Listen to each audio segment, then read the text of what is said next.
Good morning dear students. देखिए आप सबके लिए त्रिकोणमिति के अनुप्रयोग जो चैप्टर है उसका एक वीवीआई प्रश्न लेके आया है 5 मार्क्स।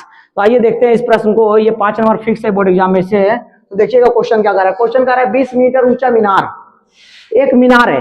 मीनार किसको बोलते हैं? तो एक बांस की तरह या फिर बोल सकते हैं ताड़ जो पेड़ होता है उसकी तरह एक ऊंचा सा घर बना दिया जाए ना, उसको बोलते हैं क्या? हम सब मीनार बोलते हैं। ठीक है, सिर्फ ऊंचा ही ऊंचा रहे, इस प्रकार से उसको मीनार बोलते हैं। तो मानिए कि एक मीनार बना लिए, ये हमारा एक मीनार है। ठीक है, बोल रहा है मीनार के ऊपर एक ध्वज है। ये जो मीनार है ये 20 मीटर का है, दिया हुआ है ये 20 मीटर का। देखिए यहाँ पर दिया हुआ है। इस पर एक ध्वज है, इसके ऊपर में यहाँ पर एक ध्वज, ध्वज यानी कि एक झंडा है। यहाँ पर एक झंडा है, यहाँ पर एक झंडा है। ये झंडा का ऊंचाई देखिए अलग है। बोल रहा है जमीन पर एक बिंदु से, जमीन पर, जमीन कहाँ है? जमीन ये हमारा है, ये जमीन है, ये जमीन है। जमीन पर एक बिंदु से मानिए कि यहाँ बिंदु, कहीं भी एक बिंदु से ध्वज के पाद, ध्वज के पाद, पाद किसको बोलते हैं? तो ध्वज का जो नीचे वाला है उसको बोलते हैं पाद, और जो ऊपर वाला उसको क्या बोलते हैं रे? शिखर। तो ये ध्वज का पाद हो गया, ये ध्वज का शिखर हो गया। ध्वज के पाद एवं शिखर के उन्नयन कोण, उन्नयन जो नीचे से ऊपर की ओर बनता है उसको उन्नयन कोण, जो ऊपर से नीचे की ओर बनता है उनको अवनमन कोण। ठीक है, तो नीचे से ऊपर की ओर बन रहा है। बोल रहा है यहाँ पर एक बिंदु पर एक लड़का मानो खड़ा है, वो ध्वज के पाद को पहले जहां पर गड़ा हुआ है झंडा वहां देख रहा है, तो 45 डिग्री का कोण बना रहा है। कितना का? और यदि जो उसको शिखर को देख रहा है झंडवा को, तो कितना डिग्री का? 60 डिग्री का। कहां से? एक बिंदु से। तो मान लिए कि ये बिंदु है कि हाँ यहाँ तक है। ठीक है, एक और मान लिए ये यहाँ है। ठीक है, इस प्रकार का है। अरे कोई दिक्कत? क्या हुआ? गड़बड़ बन गया चित्र? चित्र अच्छा नहीं बना? लाइए बनाते कोई चीज से, कोई चीज है ना, स्केल उसकेल कुछ पानी कॉपी। ए बच्चा हल्ला मत करो। देखो बाबू, मानिए कि यहां से बन रहा है। ठीक है,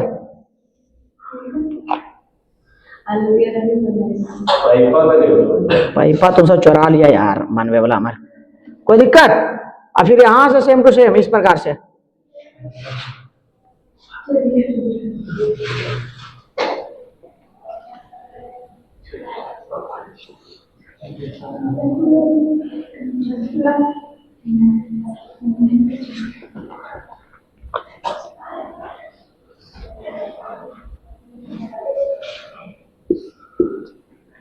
कोई दिक्कत? बन गया? अरे बन गया रे। ठीक है बाबू, इस प्रकार का है। ठीक है, मतलब यहां से आदमी देख रहा है ना वो खड़ा होके, इसका जड़ को यानी कि ध्वज के पाद बिंदु को देख रहा है ना, तो 45 डिग्री का कोण बना रहा है। कितना डिग्री का? 45। लेकिन जब यहां से देख रहा है पूरा, तो कितना डिग्री का बना रहा है बाबू? 60 डिग्री का बना रहा है। समझ में बात आया? ध्वज के पाद बिंदु को देख रहा है तो 45, इसको देख रहा है तो 60। आई बोल रहा है 20 मीटर ऊंचा है। ठीक है, तो हमको क्या कह रहा है? तो ध्वज की, झंडा की ऊंचाई ज्ञात करें। ध्वज दंड की ऊंचाई बोल रहा है इतना बताइए। इतना बता दिया है तो इतना बताइए, ये पूछ रहा है। ठीक है, तो आइए हम देखते हैं कैसे हल होता है। सबसे पहले क्या करेंगे? सबसे पहले ऐसा चित्र बनाए तो इधर हल लिखेंगे। हल यहाँ पर क्या करेंगे? माना, माना की, माना की, माना की लिख लेंगे।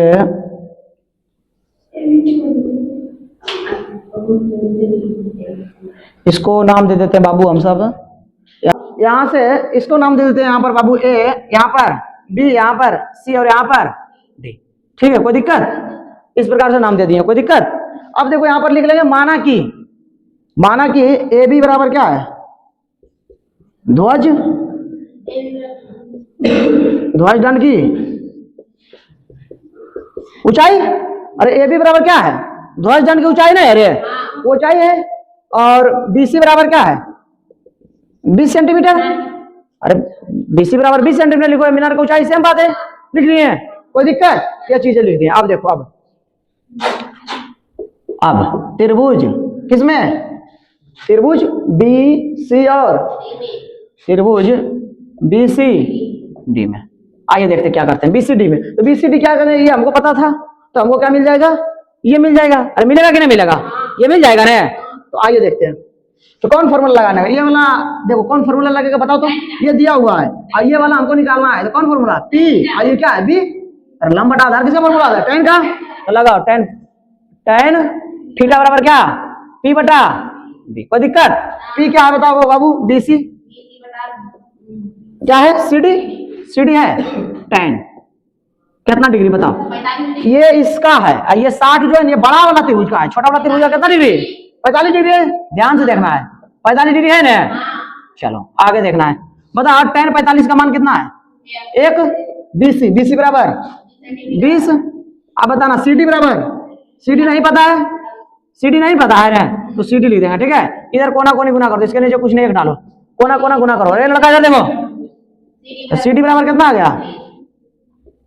कोई दिक्कत? अरे कोई दिक्कत? सीडी बराबर 20 सेंटीमीटर आ गया। अरे आया बाबू? चलो अब चलेंगे त्रिभुज पुनः, त्रिभुज ए सी और बता रहे। अब चलेंगे बड़का त्रिभुज में ए सी और डी में। इससे होगा क्या? इससे होगा क्या? ध्यान से देखो, इससे होगा कि ये वाला हमको पता है, अभी आया है कितना? अरे कितना आया है? अरे आया है 20। ये वाला कितना आ गया? 20 सेंटीमीटर आ गया। ये भी 20, ये पता है। और देखो ये वाला हमको निकालना है, ये पूरा क्या करेंगे? निकालना। अब कौन भी हमको पता है, निकल जाएगा कि नहीं निकल जाएगा? तो कौन फॉर्मूला लगेगा फिर से बताओ?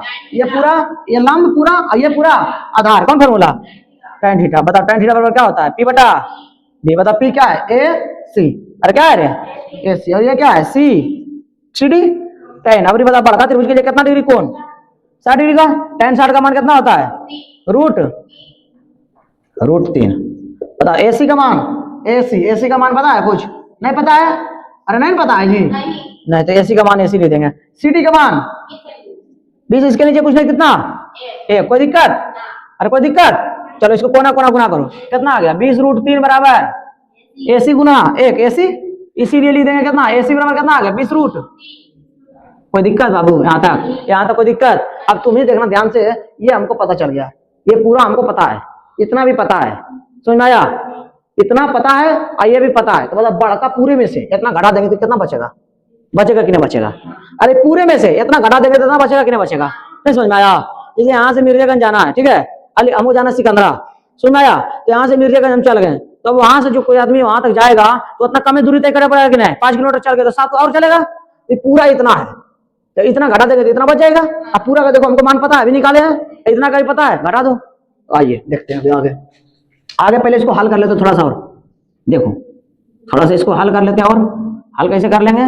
तो AC बराबर बताओ 20 गुना रूट 3 का मान कितना होता है? रूट 3 का गुणनखंड करेगा ना, याद कर लें तो वर्गमूल करेगा, वर्गमूल करेगा तो आ जाएगा 1.732, ठीक है। कितना आ जाएगा? 1.73।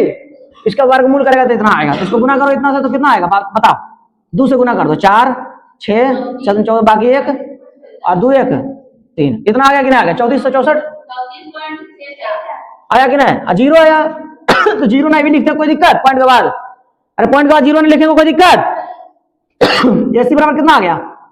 34, ठीक है।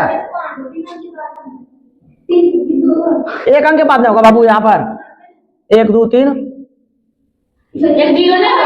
यहाँ 1 2 3 यहाँ होगा, ठीक है। और जीरो नहीं भी देंगे तो कोई दिक्कत नहीं, जीरो मिटा देते हैं, ठीक है। यहाँ तक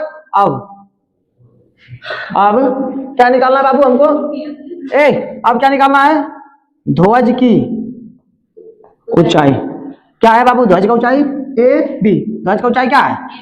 AB। चूंकि AC बराबर AB प्लस BC, क्या बाबू?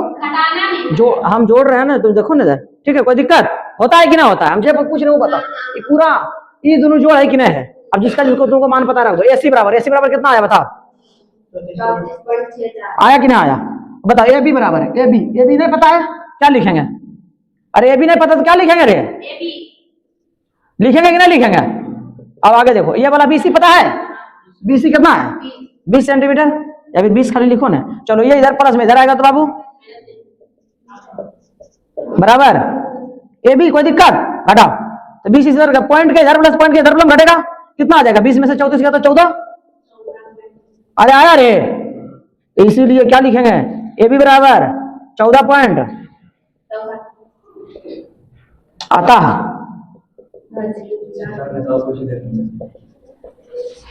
ध्वज दंड की ऊंचाई बराबर 14.64 सेंटीमीटर।